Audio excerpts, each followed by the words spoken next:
हरे कृष्ण। गुरु गोविंद देव की जय। ताई गौर प्रेमानंद। हरि हरि। श्री कृष्ण चैतन्य प्रभु नित्यानंद श्री अद्वैत गदाधर शिवासादि गौर भक्त वृंद। श्री कृष्ण चैतन्य प्रभु नित्यानंद श्री अद्वैत गदाधर शिवासादि गौर भक्त वृंद। श्री श्री कृष्ण चैतन्य प्रभु दया करो मोरे। श्री कृष्ण चैतन्य प्रभु दया करो मोरे। तुम बिना के दयालु जगत संसार है। पतित पावन हेतु तव अवतार। पतित पावन हेतु तव अवतार। हो समा पतित प्रभु नम पाए। श्री कृष्ण चैतन्य प्रभु दया करो रे। श्री कृष्ण चैतन्य प्रभु दया करो रे। आहा प्रभु नित्यानंद प्रेमानंद सुखी। आहा प्रभु नित्यानंद प्रेमानंद सुखी। कृपा अवलोकन करो आमि बड़ दुखी। श्री कृष्ण चैतन्य प्रभु दया करो रे। श्री कृष्ण चैतन्य प्रभु दया करो रे। दया करो सीतापति अद्वैत गोसाई। दया करो सीतापति अद्वैत गोसाई। तब कृपा बल पाई चेतन निताई। श्री कृष्ण चैतन्य प्रभु दया करो रे। श्री कृष्ण चैतन्य प्रभु दया करो रे। अहं स्वकुशाना पुराना अहं स्वरूप सनातना रूप रघुनाथा। कटयुग श्री जीवा प्रभु लोकनाथा। श्री कृष्ण चैतन्य प्रभु दया करो रे। श्री कृष्ण चैतन्य दया करो रे। दया करो श्री आचार्य प्रभु श्रीनिवास। दया करो श्री आचार्य प्रभु श्रीनिवास। रामचंद्र संग मांगे नरोत्तम दासा। श्री कृष्ण चैतन्य प्रभु दया करो रे। श्री कृष्ण चैतन्य प्रभु दया करो रे। तुम बिना के दयालु जगत संसार श्री कृष्ण चैतन्य दया करो रे। श्री कृष्ण चैतन्य प्रभु दया करो रे। श्री कृष्ण चैतन्य दया करो रे। हरे कृष्णा कृष्ण कृष्ण हरे हरे हरे राम राम हरे हरे हरे कृष्ण कृष्ण कृष्ण हरे हरे राम हरे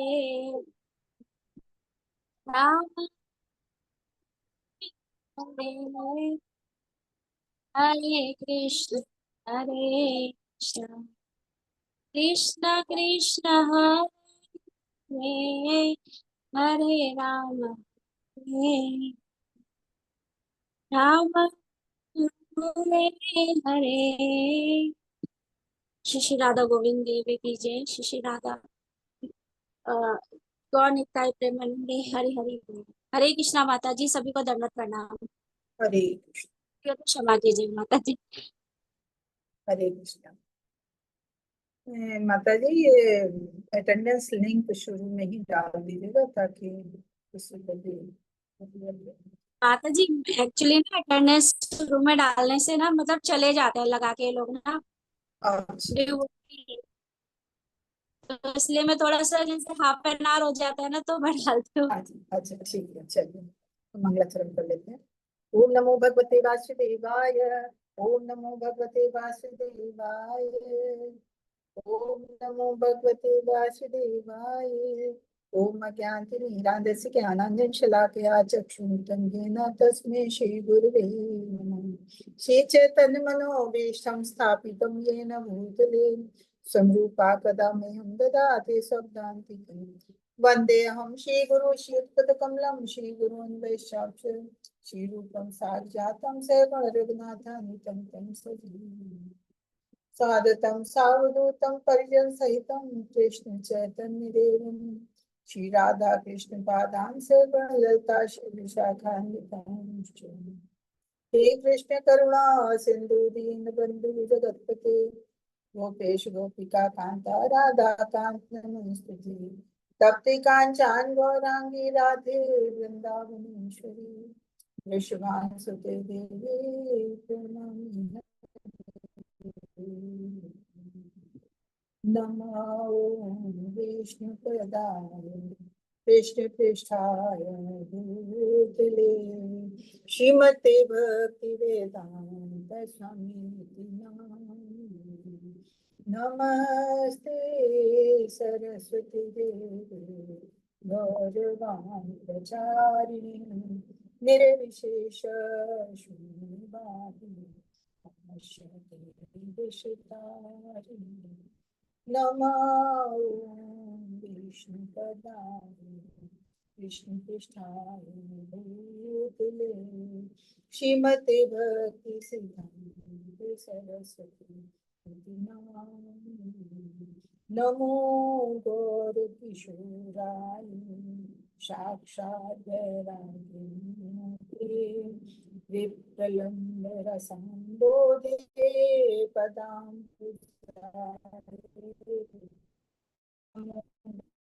भक्ति विनोदाय सच्चिदानंद शक्ति स्वरूपाय रूपानुगोवराय गौरवीर्भाव भूमिष्ठं निर्देष्टा सज्जन प्रिया वैष्णव साधुगणं श्री जगन्नाथाय नमो महावदन्याय कृष्ण प्रेमप्रदाय कृष्णाय कृष्ण चैतन्य नामोरे कृष्ण पंचतत्त्वमात्रं कृष्णं भक्तरूपस्वरूपकं भक्तावतारं भक्ताख्यं नमामि भक्तशक्तिं नमः। जय श्री कृष्ण चैतन्य प्रभु नित्यानंदा श्री अद्वैत गदाधर श्रीवासादि गौर। हरे कृष्णा कृष्ण कृष्ण हरे हरे, हरे राम राम राम हरे हरे। हरे कृष्णा सभी को सादर प्रणाम। सभी हरे का कृष्णा 3 माता मिनट। जी, सादर प्रणाम। हरे कृष्ण हरे हरे कृष्णा।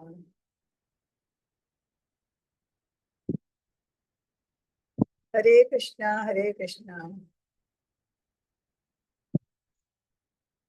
हरे कृष्ण माता जी, सादर प्रणाम।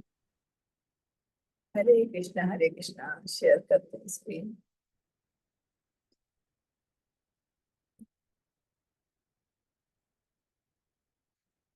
तो आज हमारा ईशोपनिषद का 7वां श्लोक है। आज 7वां श्लोक है। 6 श्लोक हम पढ़ चुके हैं और 6 में शुरू में हमने भगवान के ईशोवास्य नियम के बारे में जाना। फिर ईशोवास्य नियम को मानने से क्या होता है, जो लोग मानते हैं तो उनका क्या होता है। कहते हैं कि ईशोवास्य नियम है क्या, कोई बता सकता है ईशोवास्य नियम है क्या। हम रोज पढ़ते हैं इसको, ईशोवास्य नियम है क्या, कोई बता सकता है। हरे कृष्णा हरे कृष्णा। कोई बताए। रोज तो मैं बताती हूँ ईशोवास्य नियम के बारे में। अशोक प्रभु जी, नवदीप प्रभु जी, नीलम माता जी, पूजा माता जी, रेणु माता जी, सुमन माता जी, कोई बताइए ईशोवास्य नियम क्या है। मैं रोज बताती हूँ, इसका मतलब मैं सही से हरे समझा नहीं हरे पाती कृष्णा हूँ। माता जी, सादर प्रणाम। हरे माता जी, सादर ये प्रणाम। ईश्वर वृषा नियम जो है वो है सभी जड़ चेतन वस्तुएं जो हैं ईश्वर द्वारा बनाई गई हैं। हाँ जी। और जो जो उन्होंने नियत हमारा जो जिसका हिस्सा है, जितना नियत है हमारे हिस्से में, वो हमें उपयोग करना चाहिए, दूसरे का हिस्सा नहीं मारना चाहिए। और विधि द्वारा जितना भी नियत है वो हमें उसी का उपयोग करना चाहिए। बहुत अच्छे बहुत अच्छे। तो जब आपको पता तो आपको हैंड रेस करके बताना चाहिए ना। हाँ जी माँ जी माता तो जी। बात नहीं। तो ईशोवास्य नियम यही है कि जो कुछ भी है जड़ चेतन जो कुछ भी है ईश्वर का बनाया है और ईश्वर द्वारा निर्मित, ईश्वर द्वारा नियंत्रित है। और उन्होंने जितने भी जीव बनाए हैं इस प्रकृति में, तो सबकी आवश्यकताओं की पूर्ति के लिए उन्होंने कुछ ना कुछ बनाया है। तो सबकी आवश्यकताएं पूरी की हैं, तो इस वजह से हमें इस नियम को मानते हुए जो हमारे हिस्से में नियत है हमको वही प्रयोग करना चाहिए। हमें दूसरे के तरफ नहीं बढ़ना चाहिए, दूसरे का हिस्सा नहीं मारने की सोचनी चाहिए। तो फिर ये तो हमारा पहला श्लोक था। दूसरा श्लोक में हमने जाना था कि जो लोग ऐसे नियम को मानते हैं वो अधिक से अधिक उम्र की आकांक्षा कर सकते हैं। और तीसरे में जो लोग नहीं मानते हैं भगवान के इस नियम को, उनके लिए बताया गया था कि वो आत्मा का हनन करते हैं, अपनी आत्मा का हनन करते हैं और उनको, ऐसे लोगों को आत्मा कहा जाता है। फिर चौथे श्लोक में हमने जाना था कि भगवान की शक्तियों के बारे में। भगवान की शक्ति कि भगवान जो है, भगवान का वेग जो है, भगवान चलते भी भगवान नहीं भी चलते, तो भगवान का वेग जो है हमारे मन से, हमारी वायु के, हम वैसे मन के वेग को बहुत ज्यादा तेज मानते हैं कि हम सेकंडों में हम कहीं से कहीं पहुंच जाते हैं हमारा मन। तो मन के वेग से, वायु के वेग से भी बढ़ के भगवान का वेग है। तो और फिर इसी के कंटिन्यूशन में हमने छठे ये 5वें श्लोक में भगवान की और अचिंत्य शक्तियों के बारे में जाना था कि भगवान चलते भी हैं, नहीं भी चलते हैं, भगवान दूर भी हैं, भगवान पास भी हैं। तो भगवान सबके भीतर भी है, भगवान सबके बाहर भी है। तो इस तरह से भगवान की जो शक्तियां हैं वे विरोधाभासी चीजें हैं जो हमारे सामान्य जीवों में वो लागू नहीं होती हैं। तो भगवान की ऐसी अचिंत्य शक्तियों के बारे में जानना था। छठे श्लोक में हमने देखा कि जो प्रकृति की प्रत्येक वस्तु में प्रत्येक वस्तु को भगवान के संदर्भ में देखता है। जैसे हमने जाना कि हर चीज भगवान की बनाई है, भगवान के द्वारा नियंत्रित है। तो जो भी ऐसी इस तरह से इस भावना से हर वस्तु को, हर जीव को देखता है, तो वो किसी से घृणा नहीं करता है, क्योंकि हमें मालूम होता है कि ये हर चीज क्या है, भगवान की बनाई है, हर चीज में भगवान है। तो हमें भगवान से जब प्रेम करना है तो भगवान की चीज से भी प्रेम करना है, तो हमें किसी चीज से भी घृणा नहीं होती है। अब उसी के कंटिन्यूएशन में 7वां श्लोक हमारा है। 7वें श्लोक में हम जानेंगे कि जो लोग ऐसी प्रकृति की हर चीज में, हर स्त्रीलिंग में भगवान की आध्यात्मिक शक्ति के रूप में जानते हैं, तो फिर उन्हें फिर किसी चीज के प्रति मोह नहीं होता, किसी चीज के प्रति चिंता नहीं होती है। क्योंकि जब हम जानते हैं कि हर चीज भगवान की बनाई है, भगवान ने हमको भी बनाया, हमारी भी आवश्यकता पूरी करने वाले भगवान है, तो फिर हमें किस बात की चिंता है? हमें किसी चीज की चिंता नहीं होनी चाहिए। भगवान ने सबका किया है तो हमारा भी वही पूरा करेंगे। और न किसी चीज से मोह होगा कि नहीं हम अधिक से अधिक रख ले, पता नहीं कल हमें मिले कि नहीं। भगवान ने पशुओं को, पक्षियों को बनाया, देखिए वो कभी भी कोई चीज एकत्र नहीं करते हैं। जितना खाना हुआ खाया, छोड़ के चल दिए। लेकिन क्या वो भूखे रहते हैं? कभी नहीं भूखे रहते। उन्हें किसी चीज की फिक्र नहीं होती है और वो कहीं उनका संग्रह नहीं होता है।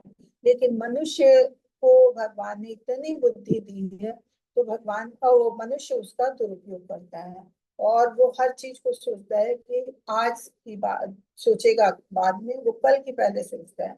वो हर चीज को इकट्ठा करने के, हर चीज के प्रति मोह होता है उसके। लेकिन जब वो हर चीज में भगवान के को सोच लेगा कि नहीं, सब चीज भगवान के, भगवान ने सबके लिए बनाई है, भगवान ये मतलब ईश्वरवास्य नियम को ध्यान में कर रखेगा, तो हर चीज को भगवान के जो सांसारिक चीजें हैं, हर चीज को आध्यात्मिक के रूप में देखेगा, तो उसे किसी चीज की चिंता नहीं होगी, किसी तरह का मोह नहीं होगा। ये हमारा 7वां श्लोक होगा। तो आगे देखते हैं 7वें श्लोक को। 7वें श्लोक में महाभागवत की चेतना का वर्णन करना जारी रखता है, जिसे 6 में पेश किया है। तो 6 में यही हमने जाना था कि अगर हर चीज में हम भगवान को देखते हैं तो हमें किसी चीज से घृणा नहीं होती। अब 7वें में ये है कि अगर हम हर चीज में भगवान के स्वरूप के रूप में देखते हैं तो हमें किसी चीज के प्रति न मोह होता है, ना किसी चीज के प्रति चिंता रहती है। यस्मिन् सर्वाणि भूतानि आत्मा एव विजानतः तत्र को मोह का शोक एकत्वम् अनुपश्यतः। इसका भावार्थ लिखता है कि जो सदैव समस्त जीवों को आध्यात्मिक स्फुलिंग के रूप में भगवान के ही समान गुण वाला देखता है, वही वस्तुओं का असली ज्ञाता होता है। तो फिर उसके लिए कोई मोह या चिंता कैसी? कि मतलब हर चीज में वो, हर जीव में वो दिखता है कि वो भगवान का उसमें अंश है। तो भगवान का अंश है तो भगवान के गुण भी होंगे। अगर कोई चीज किसी चीज का अंश है, अगर सोना है तो चाहे सोने की अंगूठी बना ले, चाहे सोने का हार बना ले, चाहे सोने का एक पीस ले ले, तो सोना सोना है, उसके गुण एक ही होंगे चाहे जितना हो। 1 किलो को सोने का पीस ले लीजिए, 100 ग्राम का ले लीजिए, 10 ग्राम का ले लीजिए, लेकिन सबके गुण बराबर होंगे। तो अगर हम हर चीज में भगवान के, हर जीव में भगवान के स्फुलिंग रूप में देखेंगे तो इसका मतलब सब में समान गुण है, तो फिर वही असली ज्ञाता है। फिर उसे किसी चीज की मोह या चिंता नहीं होती। अब वो कैसे मोह और चिंता नहीं होती, तो आगे हम डिटेल में पढ़ेंगे। ऊपर चर्चा की गई मध्यम अधिकारी और उत्तम अधिकारी को छोड़कर कोई भी जीवित प्राणी की आध्यात्मिक स्थिति को सही ढंग से नहीं देख पाता। वो क्यों नहीं देख पाता? मध्यम अधिकारी भगवान पे विश्वास करता है, शास्त्रों पे विश्वास करता है। उत्तम अधिकारी भगवान पे विश्वास करता है और शास्त्रों पे विश्वास करता है और उसी के अनुसार चलता है। वो जानता है कि जो कुछ भी है भगवान के द्वारा निर्मित है और भगवान के द्वारा नियंत्रित है। इसके अलावा जब हमने कनिष्ठ अधिकारी या नास्तिक लोगों के बारे में जाना, तो कनिष्ठ अधिकारी हैं वो तो खाली भगवान में ही मंदिर में ही भगवान की उपस्थिति जानते हैं, बाकी वो जानते हैं कहीं भी भगवान नहीं। खाली मंदिर में गए तो मंदिर में हाथ जोड़ दिए कि मंदिर में भगवान। और नास्तिक लोग तो भगवान को किसी रूप में मानते ही नहीं है। तो फिर ऐसे लोग आध्यात्मिक स्थिति को कभी नहीं देख सकते। इसलिए कहा गया कि मध्यम अधिकारी और उत्तम अधिकारी को छोड़कर कोई भी जीवित प्राणी आध्यात्मिक स्थिति को सही ढंग से नहीं देख सकता है। एकत्वम अनुपश्यता, ये हमारे श्लोक में आखिर में आता है। देखिए, एकत्वम अनुपश्यता, तो एकत्वम मतलब एक ही गुण वाले, अनुपश्यता प्रमाण के माध्यम से देखने या उसी तरह निरंतर देखने वाले। तो अनुपश्यता को हम डिटेल में देखते हैं। एकत्वम मतलब गुणवत्ता में एकता, अनुपश्यता जो अधिकार के माध्यम से देखता है या जो लगातार ऐसा देखता है, इंगित करता है कि सभी जीवों की एकता को प्रकट शास्त्रों के दृष्टिकोण से अधिकारियों के माध्यम से देखना चाहिए। कि यहाँ ये बता रहे हैं कि जो सांसारिक कोई भी जीव है तो उनको जैसा कि हमें शास्त्रों में बताया गया या हमारे उच्च अधिकारियों ने, भक्तों ने बताया है, उनके माध्यम से हमें समझना और देखना चाहिए। तो वो क्या बताते हैं? एकत्व गुण में एकता का मतलब यह नहीं है कि जीव सभी मामलों में सर्वोच्च भगवान के बराबर है। एक महान भक्त महाभागवत एकता को इस अर्थ में देखता है कि वो सब कुछ सर्वोच्च भगवान की ऊर्जा के रूप में देखता है। कृष्ण आध्यात्मिक है, सच्चित आनंद विग्रह है और अनंत, हम अनंत हैं। जीव गोस्वामी ने अचिंत भेदाभेद तत्व में ऐसा गढ़ा है। तो ये अभेदा भेद जो है तत्व, उसमें यही है जो हम लोगों ने भी चौथे पांचवें में पढ़ा था कि ऐसा है भी ऐसा नहीं भी है। ऐसा है भी, भगवान चलते भी, भगवान नहीं भी चलते, भगवान हमारे अंदर भी है, भगवान हमारे बाहर भी है। तो मतलब एक बार कहते हैं कि वो अंदर है, एक बार कहते हैं बाहर है, एक बार कहते हैं नहीं चलते, एक बार कहते हैं चलते हैं। तो ये अभेदा भेद तत्व कहलाता है। और एकता का गुण के बारे में हम जानते हैं कि जैसे अग्नि की स्फुलिंग, जैसे हमने ऊपर पढ़ा कि मध्यम अधिकारी और उत्तम अधिकारी का जैसे हमने वर्णन किया है, तो उनके अतिरिक्त कोई इन चीजों को नहीं समझ पाएगा। जैसा हम अब पढ़ रहे हैं एकत्व के बारे में, तो जो उत्तम अधिकारी है या मध्यम अधिकारी है, वो ही भगवान को जानता है। तो वही जानता है कि जो चीजें भगवान के द्वारा बनाई निमित्त चीज है, तो वही इन गुणों को आगे देखता है। तो कहते हैं कि गुणात्मक दृष्टि से जीव परमेश्वर के अभिन्न है। जिस प्रकार अग्नि के स्फुलिंग और अग्नि का गुण दृष्टि में एक होता है। अगर अग्नि की एक चिंगारी अलग निकाली जाए, तो चाहे अग्नि है चाहे अग्नि की चिंगारी है, तो उसके गुण एक ही होते हैं, आग के ही गुण होते हैं। लेकिन फर्क क्या होता है कि मात्रा कम होती है, कम ज्यादा है। कि अग्नि इतनी बड़ी है कि उससे कुछ भी जल सकता है, और स्फुलिंग है वो थोड़ा सा ही जलाएगी क्योंकि उसमें वो उसकी मात्रा कम है। तो उसी तरह से ताप और प्रकाश भी अग्नि की स्फुलिंग का कम होगा, अग्नि का अधिक होगा। तो इसी चीज को हम देखते हैं आगे एकत्व के गुण में कि सर्वोच्च संपूर्ण की व्यक्तिगत आत्माएं चिन्हगारी और संपूर्ण भगवान के ज्ञात लगभग 80% है, लेकिन वे मात्रात्मक रूप से उनके बराबर नहीं है।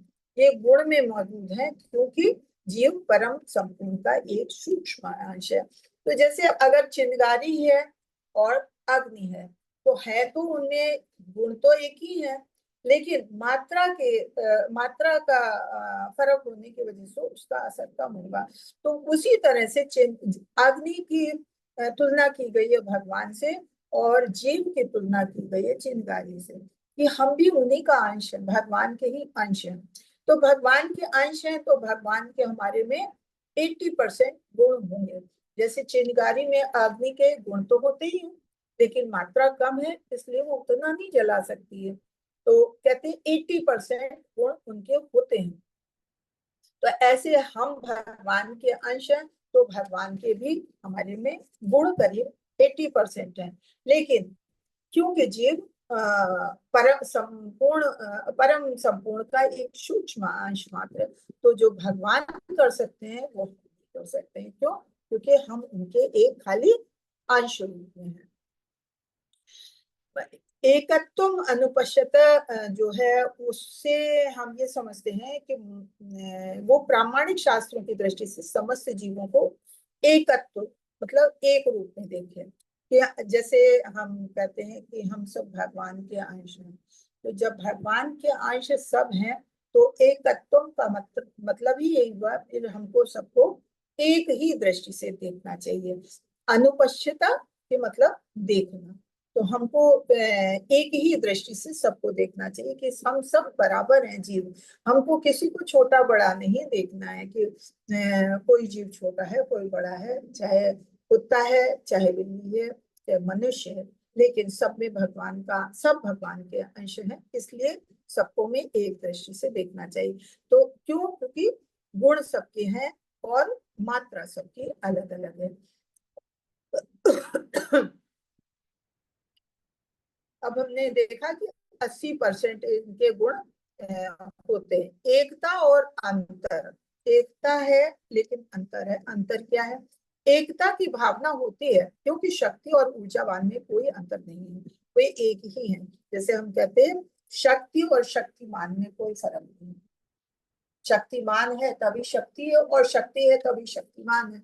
तो शक्ति और शक्तिमान में कोई अंतर नहीं, शक्ति देने वाला भगवान है, तो शक्तिवान जो है वो भगवान है और देने वाला उसने दी क्या है? शक्ति है। तो वो ने एकता की भावना से हमें देखना है कि वो एक ही है इस तरह से। और यद्यपि विश्लेषणात्मक दृष्टि से ऊष्मा और प्रकाश अग्नि से भिन्न है, किंतु ऊष्मा और प्रकाश के बिना अग्नि शब्द का कोई अर्थ नहीं है।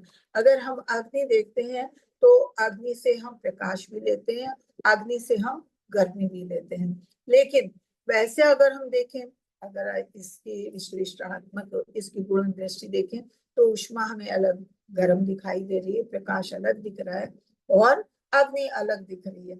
लेकिन अगर ऊष्मा और प्रकाश है ही नहीं तो अग्नि का क्या मतलब? अग्नि का कोई मतलब नहीं है। ऐसे अगर अग्नि है और अग्नि में ऊष्मा नहीं है और प्रकाश नहीं है तो वो प्रकाश और ऊष्मा के बिना अग्नि बेकार है। तो इसलिए इसको एकता और अंतर कहा गया। अंतर हमें दिख रहा है, ऊष्मा और प्रकाश अलग है, ऊष्मा अलग चीज है, प्रकाश अलग चीज है और अग्नि अलग चीज है, लेकिन सब एक से ही है। कैसे हैं? अग्नि से ही है। तो ऐसे भगवान और हम अलग अलग हैं, लेकिन फिर भी हमारे बिना भगवान नहीं। जब भगवान नहीं तो सब कुछ बनाया, जब सब कुछ है तभी भगवान को मान रहे हैं, और हम नहीं है तो भगवान भी नहीं है। तो वही चीज है। तो ऊष्मा और प्रकाश अग्नि सब कुछ अलग अलग होते हुए भी सब कुछ एक है। एकता और अंतर के लिए सादृश्य, समुद्र की बूंद में नमक की तुलना पूरे समुद्र में मौजूद नमक की मात्रा से नहीं की जा सकती, लेकिन बूंद में मौजूद नमक रासायनिक संरचना में समुद्र में मौजूद सभी नमक के बराबर है। आग की चिंगारी गुणात्मक रूप से आग के साथ एक है, लेकिन चिंगारियों में मौजूद गर्मी और प्रकाश की मात्रा आग से के बराबर नहीं होती। अब हम इसी चीज को फिर से देख रहे हैं कि अगर समुद्र का पानी खारा होता है, उसमें नमक होता है, तो समुद्र का अगर पानी हम एक गिलास में लें और उसका हम विश्लेषण करें, रासायनिक परीक्षण करें और उसकी एक बूंद पानी लें, उसका हम परीक्षण करें, तो सब में हम देखेंगे कि सब में नमक है और सब में खारापन है। रासायनिक तत्व सब में, दोनों में एक ही है। लेकिन जितना नमक समुद्र में है उतना नमक तो उस बूंद में नहीं होगा, उतना नमक तो एक गिलास पानी में नहीं होगा। वो क्यों? क्योंकि मात्रा अलग अलग है। तो रासायनिक गुण की दृष्टि से एक जरूर है, लेकिन मात्रा की दृष्टि से अलग अलग है। इसी तरह से आग की चिंगारी, तो आग में भी, आग के भी गुण वही, चिंगारी के भी वही गुण है, लेकिन मात्रा अलग अलग है, क्योंकि आग इतनी भीषण है और चिंगारी बहुत छोटी है। तो जितना किसी चीज को आग जला देगी उतना चिंगारी नहीं जला सकती है। क्यों? ये मात्रा का अंतर है। इसलिए एकता और अंतर की दृष्टि के लिए बताया गया। जिस तरह से अब इस चीज का तुलना किससे की है, तुलना की गई भगवान से। परिवार या राष्ट्र, हालांकि इसके सदस्य अलग अलग व्यक्ति हैं, उनकी रुचि समान है। चूंकि जीव एक ही सर्वोच्च कुल के सदस्य हैं, इसलिए उनकी और सर्वोच्च सत्ता के हित भिन्न नहीं है। हमारा एकमात्र हित कृष्ण का हित है। तो ऐसे जैसे हमने समुद्र की तुलना की, समुद्र की और समुद्र की बूंद की, अग्नि की और चिंगारी की नहीं, ऐसे अगर एक परिवार के सदस्य होते हैं तो उनकी रुचि और नेचर बहुत कुछ मिलता हुआ होता है। एक राष्ट्र के लोग होते हैं, जैसे अगर हमारे भारत देश के लोग हैं तो उनका रहन सहन एक सा है। यूएस के लोग होंगे, उनका रहन सहन अलग है, हमसे अलग है, लेकिन उनका अपना होगा। कोई नेपाल के हैं तो नेपाल के लोगों का रहन सहन अलग होगा, लेकिन वहां के जो लोग हैं उनमें सबका एक जैसा रहन सहन होगा। तो ऐसे एक जगह एक तरह का ये रुचि एक होती है। ऐसी हम जब भगवान की सत्ता के हैं, भगवान के अंश है, तो जो भगवान का हित है वही हमारा हित होगा।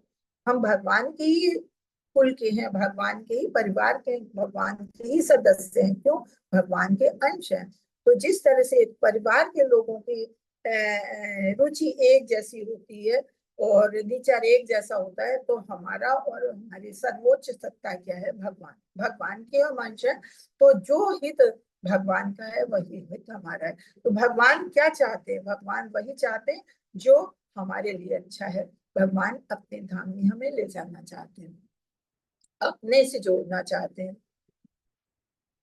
तो इसमें पढ़ते भी हम यही हैं कि समुद्र की एक बूंद में उपस्थित नमक और रासायनिक संगठन में सारे समुद्र की उपस्थित में नमक समान होता है, लेकिन मात्रा के हिसाब से अलग अलग होता है। यदि यही गुण और मात्रा दोनों की दृष्टि से सृष्टि जीव और परमेश्वर के तुल्य होता, तो भौतिक प्रकृति के वश में होने के कारण प्रश्न ही नहीं होता कि मतलब अगर हम भगवान के अंश हैं तो हमारे में भी गुण भगवान के ही जैसे होने चाहिए।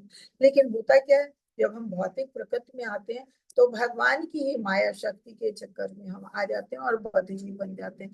अगर हम भगवान के तुल्य ही अपने को बनाए रखते, तो भगवान के हम अंश हैं, तो अपने गुणों को भगवान के तुल्य बनाए रखते, तो फिर हमको किसी कष्ट की आवश्यकता ही नहीं होती, हमें किसी तरह का कोई कष्ट ही नहीं होता, और ये भौतिक प्रकृति के वश में आने का कोई मतलब ही नहीं होता। लेकिन नहीं, ये भौतिक प्रकृति भी भगवान की बनाई है, माया शक्ति भी भगवान की ही है, तो इसके कारण हम उसके आकर्षण में आ जाते हैं और हम बद्ध जीव बन जाते हैं।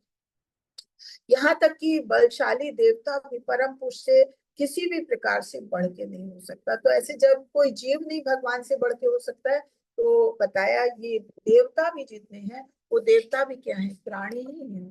वो भी प्राणी है, वो भी जीव है, तो वो भी भगवान से बढ़ के कभी नहीं, ना भगवान के तुल्य हो सकते, ना भगवान से बढ़ के हो सकते। तो उनके भौतिक प्रकृति के वश में होने का प्रश्न ही नहीं होता। पिछले मंत्रों में हम पढ़ चुके हैं कि कोई भी जीव, यहाँ तक कि बलशाली से बलशाली देवता भी परम पुरुष से किसी भी प्रकार से बढ़कर नहीं हो सकता। अतः एकत्व का अर्थ ये नहीं है कि जीव सभी प्रकार से भगवान के समान है। ये हमने अभी एकत्व का मतलब पढ़ा कि क्योंकि हम भगवान के अंश हैं, तो भगवान के गुण हमारे में होने चाहिए। तो अगर हम ये सोच लें तो एकत्व का अर्थ हम ये ना निकाल लें कि एकत्व का मतलब कि हम भगवान के जैसे हैं, भगवान जैसे हैं वैसे हम कभी नहीं हो सकते। हम सवेरे भी पढ़ते हैं मंगल आरती के बाद, जो हम ये 10 अपराध पढ़ते हैं, उसमें दूसरे अपराध में यही है कि ब्रह्मा शिव जैसे देवताओं को भी भगवान के बराबर तुल्य नहीं गिना जा सकता। ना भगवान के तुल्य, ना भगवान से पृथक, भगवान से स्वतंत्र भी नहीं है। क्यों? क्योंकि भगवान ने बनाया। तो ऐसे ही हम भगवान के तुल्य अपने को समझे कि भगवान के गुण हमारे में, तो हम भगवान के तुल्य नहीं। जब कोई देवता नहीं भगवान के तुल्य हो सकता, तो हम कैसे हो सकते हैं? लेकिन हम भगवान से पृथक भी नहीं हो सकते हैं। क्यों? क्योंकि हमें भगवान ने ही बनाया है। तो ये मतलब एकत्व भी है और अंतर भी बता रहे हैं। अतएव एकत्व का अर्थ हमें ऐसे नहीं समझना चाहिए। इतना संकेत अवश्य है कि व्यापक अर्थ में दोनों का एक अभीष्ट प्रयोजन है। जिस प्रकार एक परिवार के सभी सदस्यों का स्वार्थ रहता है, एक जैसा स्वार्थ रहता है, राष्ट्र में राष्ट्रीय स्वार्थ एक ही होता है, भले ही नागरिक अलग अलग व्यक्ति क्यों ना हो, क्योंकि सारे जीव एक ही परिवार के अंश हैं। परम पुरुष तथा इन अंशों का स्वार्थ भिन्न नहीं होना चाहिए। तो प्रत्येक जीव परम पुरुष का पुत्र है। हम सारे जीव जो है भगवान के अंश हैं, भगवान के बच्चे हैं। तो इसलिए हमारा भी स्वार्थ, हमारा भी हित, हमारी भी सोच भगवान से अलग नहीं होनी चाहिए। ब्रह्मांड भर के सारे जीव, जिनमें पक्षी, सरीसृप, चींटियां, जलचर, वृक्ष इत्यादि सम्मिलित हैं, परमेश्वर की तटस्थ शक्ति के ओर से उद्भूत है। अतएव ये सब परम पुरुष के परिवार से संबंधित है, इसलिए इनमें भी स्वार्थों का टकराव नहीं होना चाहिए। इसलिए हमें इन्हें भी एक ही दृष्टि से देखना चाहिए कि ये भी भगवान के अंश हैं, तो इनको भी हमें अलग दृष्टि से नहीं देखना चाहिए।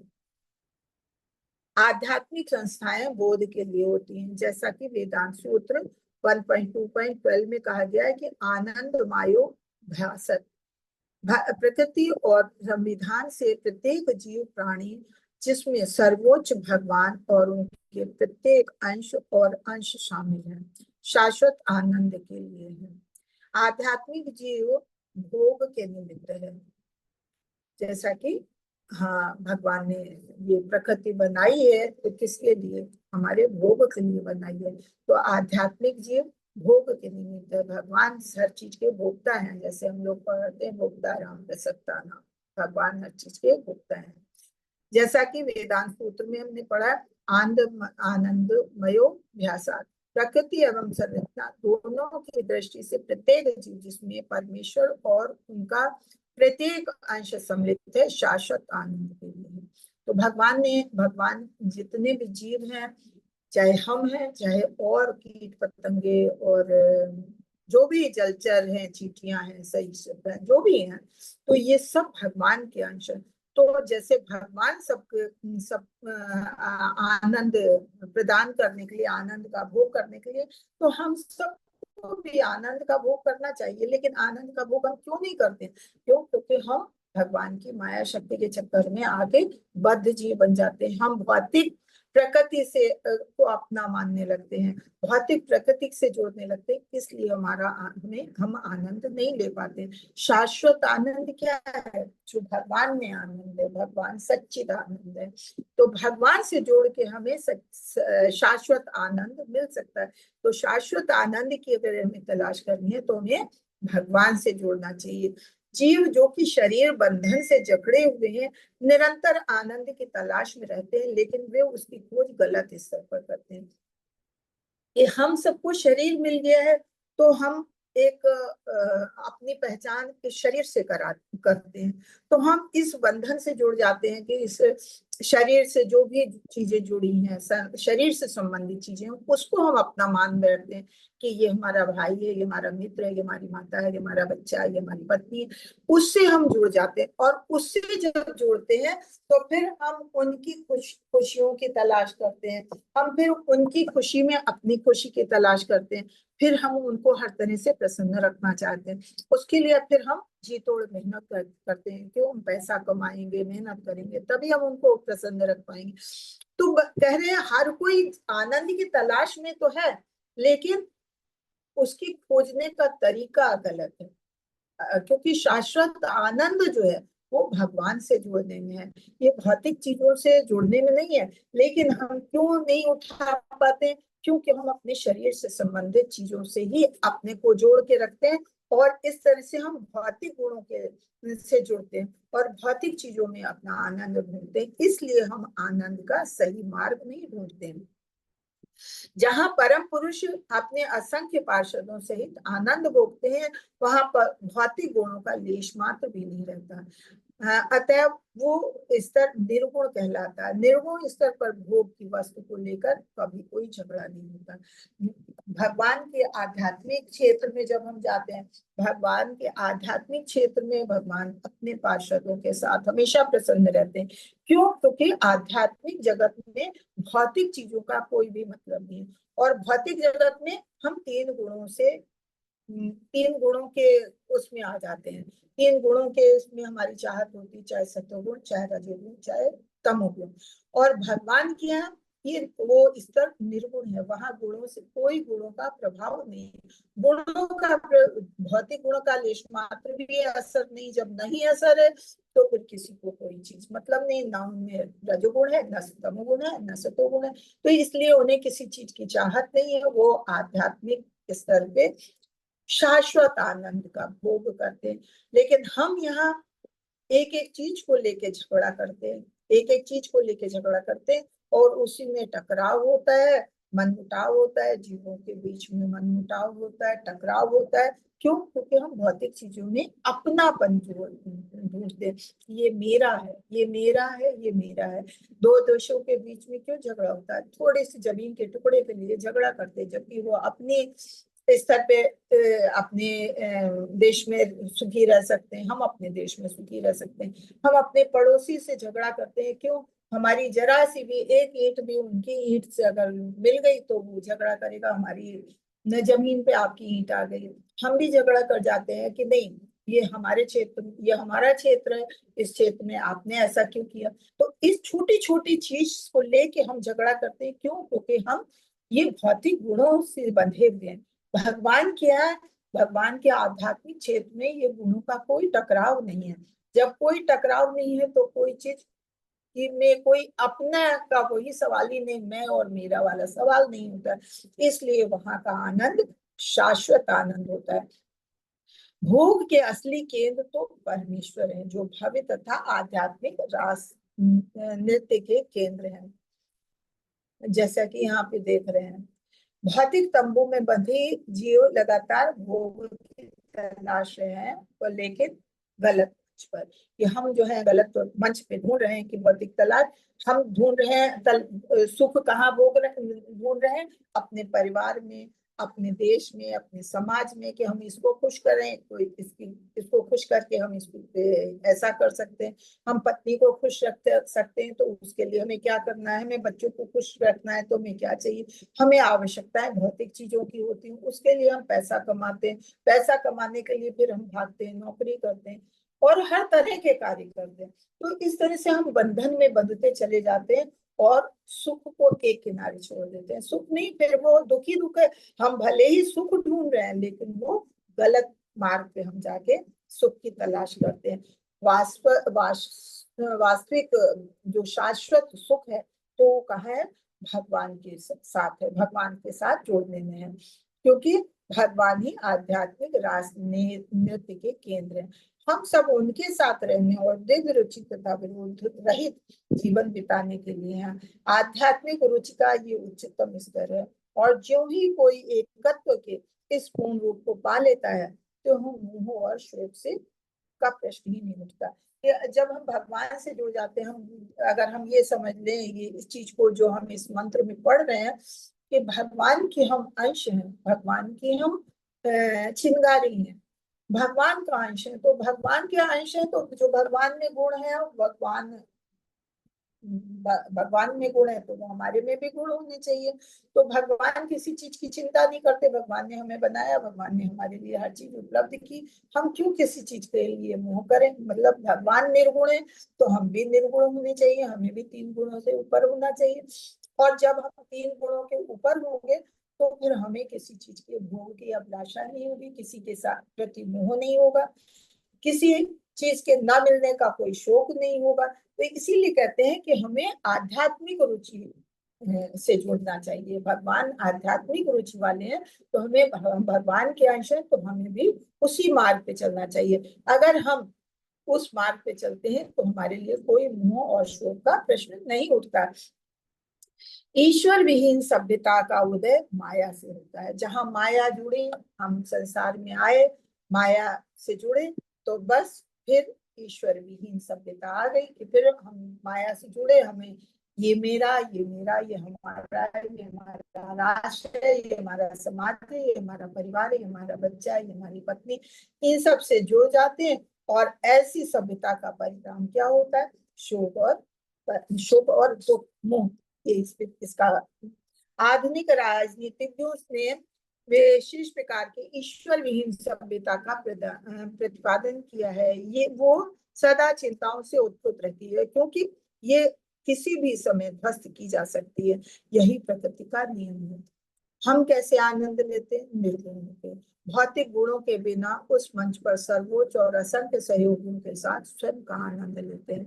भोग की वस्तु पर कभी टकराव नहीं होता। ये कौन कह रहा है? ये भगवान कह रहे हैं। ये भगवान के यहाँ, भगवान के आध्यात्मिक जगत में भौतिक गुणों के बिना सर्वोच्च असंख्य महासहयोगी हैं, उनके असंख्य पार्षद हैं, लेकिन स्वयं का आनंद लेते हैं। क्यों? क्योंकि वहां भोग की वस्तु का कोई टकराव नहीं होता। और भोग का वास्तविक केंद्र क्या है? भगवान है। इसलिए भगवान से सब जुड़ के प्रसन्न रहते हैं, आनंद का अनुभव करते हैं। हम सब उनके साथ जुड़ने और एक दिव्य रुचि के साथ और बिना किसी टकराव के जीवन का आनंद के लिए ही बने हैं।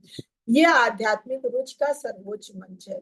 जैसे ही कोई एकता के इस रूप को महसूस करता है, तो वो मोह और शोक का कोई सवाल ही नहीं उठता।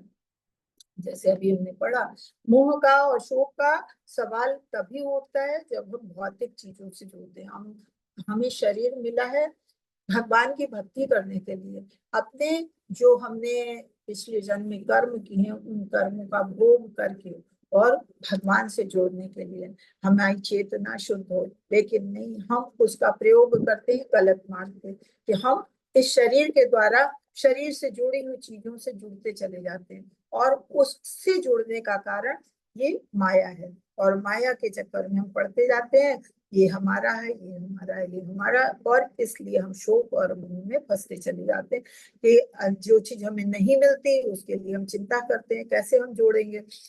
सबके प्रति हमारा प्रेम मोह होता है, ये हमारा है, ये हमारा है।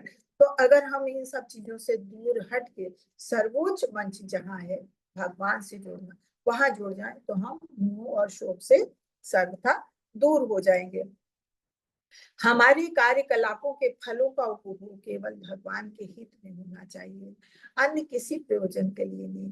केवल भगवान का हित ध्यान में रखकर ही हम यहाँ पर वर्णित आत्मभूत शब्द का में वर्णित ब्रह्मभूत शब्द को समझ सकते हैं। आत्मभूत शब्द क्या है? ब्रह्मभूत शब्द क्या है? ब्रह्मभूत शब्द क्या है? जो भगवान से जुड़ता है। आत्मभूत क्या है? जो हमारी आत्मा है, हमारे साथ साथ हमारी आत्मा के साथ भगवान का अंश जुड़ा हुआ है। तो अगर हमने उसको पहचान लिया कि हमारे अंदर भगवान है, अगर हमने उसको पहचान लिया और उससे अपने को जोड़ लिया, अपना संबंध जोड़ लिया, वही ब्रह्मभूत है, कि फिर तो हम भगवान को प्राप्त कर लेंगे, जिसका प्राय एक ही है। परम आत्मा तो स्वयं भगवान है, और परमात्मा, परमात्मा यानी कि परमात्मा, तो वो तो स्वयं भगवान है, और हम सूक्ष्म आत्मा जीव है। परमात्मा अकेले ही सारे दृश्य सूक्ष्म जीवों का पालन करते हैं, क्योंकि परमात्मा उनके स्नेह से आनंद प्राप्त करना चाहते हैं। भगवान ने हमको सब कुछ प्रदान किया हुआ है, हम उनके अंश हैं, हम उनके, जैसे एक पिता का पुत्र होता है, वैसे हम सब उनके बच्चे हैं। तो भगवान ने हमको स्नेह दे के आनंद स्वयं भी प्राप्त करना चाहते हैं, कि हम उनके सूक्ष्म अंश हैं, और वो हमको स्नेह दे के ही आनंद प्राप्त करना चाहते हैं। जैसे एक पिता है कि पुत्र के माध्यम से अपना विस्तार करता है और आनंद प्राप्त करने की चाहत करता है, वैसे भगवान ने भी हमें भेजा है, तो हम संसार का विस्तार तो करें, लेकिन क्या विस्तार करें? कि भगवान के भक्तों का विस्तार करें, कि भगवान सबकी ईश्वरी चेतना का विकास करें, विस्तार करें, और इसी में भगवान हमसे प्रसन्न होते हैं। जैसे पिता पुत्र से अपनी इच्छा पूरी करने का, आज्ञाकारी बनने का चाहत करता है, कि हमारा बेटा है तो हमारा आज्ञाकारी हो, और जो हम कहें वो बात माने, और उस हमारी इच्छा पूरी करे।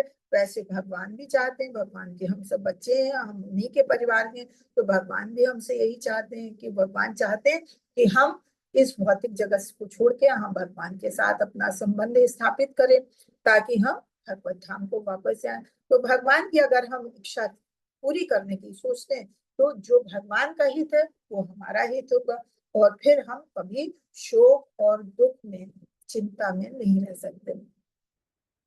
ठीक यही स्थिति परम ब्रह्म के परिवार में दिव्य रूप में नियोजित रहती है। परम ब्रह्म जीवात्मा के समान एक व्यक्ति है, ना तो भगवान निराकार है ना जीव निराकार है। भगवान भी क्योंकि हमारे पिता है, तो जैसे हम निराकार नहीं है वैसे भगवान भी निराकार नहीं है। ऐसे दिव्य व्यक्तित्व दिव्य आनंद, ज्ञान तथा शाश्वत जीवन से परिपूर्ण रहते हैं। आध्यात्मिक जीवन का यही असली स्थिति है, और जो ही मनुष्य को आध्यात्मिक पद का बोध हो जाता है त्यों ही वो परम पुरुष श्री कृष्ण के चरण कमलों में समर्पित हो जाता है।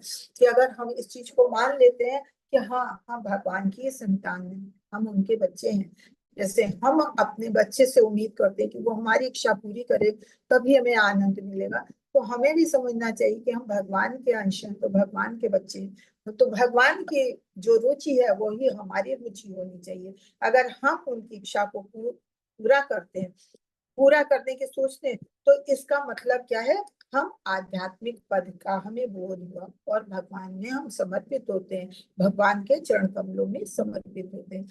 तो जैसे अगर भगवान के चरणों में हम समर्पित होते हैं तो फिर हम आनंद का, शाश्वत आनंद का अनुभव करते हैं। किंतु ऐसी महात्मा का दर्शन विरले ही होता है। जैसे हम 7वें अध्याय के 19वां श्लोक है, बहुनाम जन्म नामन्ते, क्या है आगे पूरा है, जब बोलते हैं तो भूल जाते हैं, तो वो है कि मतलब बहुत मुश्किल से ऐसे धर्मात्मा, ऐसे पुरुष मिलते हैं कि जो भगवान को के असली रूप को पहचानते हैं, भगवान के रूप को जानते हैं और भगवान के से जुड़ना चाहते हैं। भगवान के बहुनाम जन्म नामन्ते ज्ञानवान वा प्रपद्यते वासुदेव सर्वमिति सम दुर्लभ। ये ऐसे महात्मा दुर्लभ होते हैं कि अनेक जन्मांतर तक सचमुच जब भगवान की भक्ति करते हैं तो बहुत जन्मों जन्मांतर के बाद कहीं किसी को ऐसा ज्ञान होता है कि वो भगवान को समझे और सब कारणों का कारण माने। और अगर ऐसा समझ में आ जाता है तो फिर वो भगवान से जुड़ता है, भगवान की शरण ग्रहण करता है। लेकिन ऐसा महात्मा अत्यंत दुर्लभ होता है। तो किंतु एक बार प्राप्त हो जाने पर, एक बार अगर हम भगवान के से मतलब हमने ऐसी अनुभूति एक बार कर ली और भगवान की शरण प्राप्त कर ली, तो फिर हमें किसी तरह का मोह या शोक या भौतिक अस्तित्व के जो दुख हैं, जन्म मृत्यु वगैरह, इन व्याधियों से हम हमेशा हमेशा के लिए दूर हट जाएंगे, जो हमारे वर्तमान जीवन में अनुभव किए जाते हैं। यही इस ईशोपनिषद के इस मंत्र का, कहाँ आ गए, इस मंत्र में यही बताया गया है कि जब हम भगवान से इस तरह से जुड़ जाते हैं, इन चीजों को समझने लगते हैं और भगवान की शरण ग्रहण कर लेते हैं, तो फिर हम इन सारे दुखों से, जो भौतिक दुख हमें प्राप्त हो रहे हैं, ये सारे दुखों से हम दूर हट जाते हैं और फिर जन्म मृत्यु के चक्कर छोड़ के भगवान से जुड़ जाते हैं और भगवान के धाम पे पहुंच जाते हैं आसानी से। तो यहाँ पे आज श्लोक खत्म हुआ है और छोटा था, लेकिन वाक्शाकल्तरूभैश्य कृपासिन्धो एव च पतितानां पावनेभ्यो वैष्णवेभ्यो नमो नमः। अनंत कोटि वैष्णव भक्त वृंद की जय। आचार्य श्री हरिदास ठाकुर की जय। जगत गुरु श्री प्रभुपाद की जय। हरे कृष्ण कृष्ण कृष्ण हरे हरे, हरे राम राम हरे हरे। तो